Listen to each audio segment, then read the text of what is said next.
We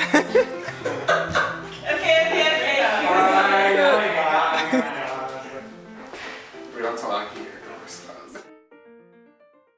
What is up, everybody? Hi, and welcome back to another episode of Carlos Cooks. I am so excited today because dumplings. I love dumplings. I love eating dumplings. I love making dumplings. I'm obsessed with dumplings. And today we will be trying what I think will be a great recipe by Marion Grasby. I have been following Marion for a while now. She was actually the one who first inspired me to start cooking things outside of my comfort zone. They are kind of complicated at times. This is the first time that I will be touching this recipe in particular. So Marion, I am putting your recipe to the test today. Your pork and chive dumplings. Let's get right into it. Honey, we need to talk about wonton wrappers. We need to have a serious conversation about wonton wrappers. Where do they sell them? I don't know where they sell wonton wrappers. We had to run around this whole godforsaken city to find these wonton wrappers. Like, no one had them. We went to Whole Foods, they didn't have them, or they were out of stock. Went to Trader Joe's, she didn't even know what dumplings were. She said, I've never heard of that. And I was like, okay, cool. So we, after running around, we went into Westside Market, which I think it's a local supermarket. But we finally found wonton wrappers, and now we have enough for the next 2 years. So for this recipe, you need quite a bit of stuff. Some pork mince. Don't just grab any, read exactly how much pork mince you're getting. You need 1 egg. I couldn't find garlic chives, so I have spring onions. I'm so sorry.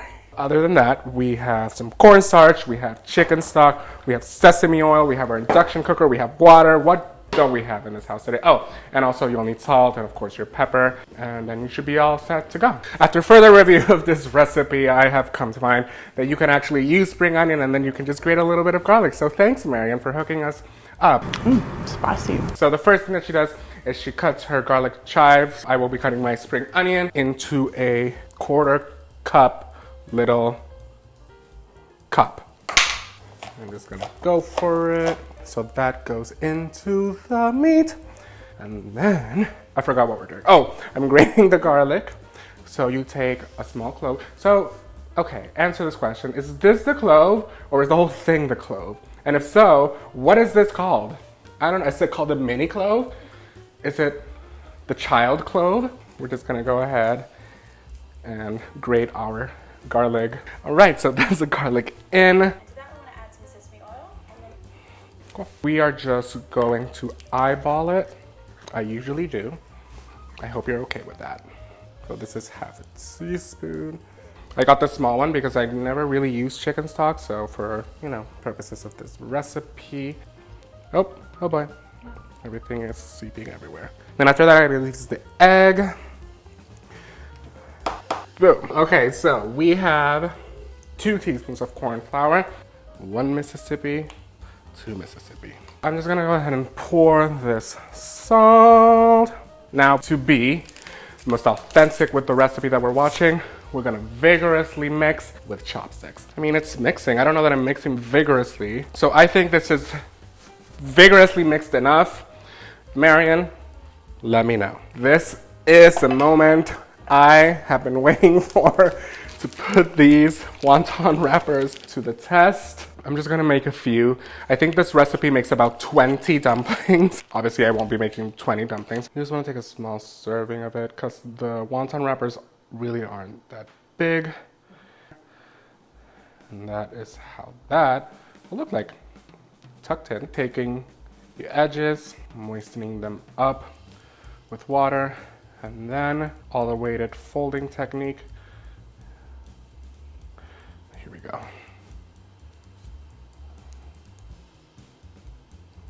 Ooh, okay. You weren't expecting that, were you? It's actually not that great. Just giving it a nice bath. And that's my wonton wrapper. Hi. How's it look? Smells good. So after this, I think we go into the boiling part of it, the water bath. All right, cool. So we have some, I guess, semi-boiling water here. And all you have to do is drop your little dumpling in, boop, boop, and then basically it's just letting them cook and then waiting until they rise to the surface. And I guess once they float, you have to fill it with half a cup of cold water and then wait for it to rise again. So it's quite a timely process, but I'm hoping this will get us good results.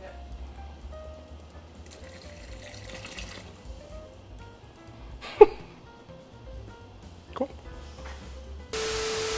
All right, so we have done the boiling and then pouring cold water into the boiling water process 3 times. Only because I guess I would just rather it overcook than it undercook. I'm just gonna go ahead. She does say a slotted spoon, so I will follow instructions. Slotted spoon. I love sriracha, so I'm just gonna, oh wow. There we go. Moment of truth.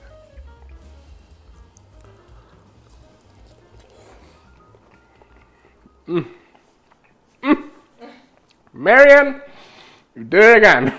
I think this is like the happiest I've ever been in my life.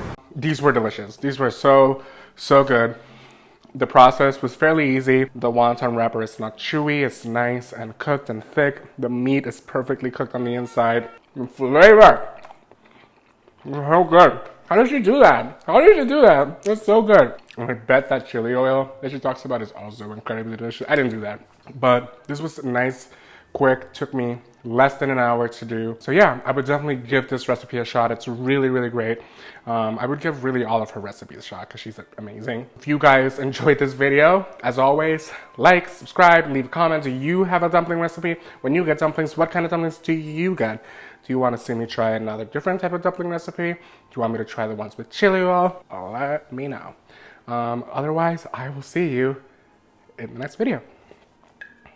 Oh, whoops. My chopstick technique is it. So good. So good. Oh my god.